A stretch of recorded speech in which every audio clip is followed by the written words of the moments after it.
Walmart is testing contactless drone delivery of at-home COVID-19 self-collection kits, the retail giant's latest drone delivery project. Walmart announced the trial on Tuesday, September 22nd. Walmart Senior Vice President of Customer Product, Tom Ward, said in a company announcement Tuesday that the kits will be delivered on the driveway, front sidewalk, or backyard of the customer's home, depending on where there are cars and trees. Walmart is working with Quest Diagnostics, which makes the tests, and drone services provider DroneUp for the trial deliveries. Quest says on its website that average turnaround time for the tests is 2 days or less, and 1 to 2 days for priority patients.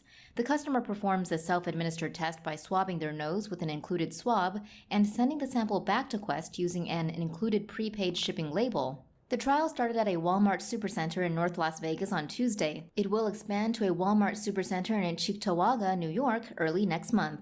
Participating customers must live in a single-family residence within a 1-mile radius of one of the 2 Walmart stores.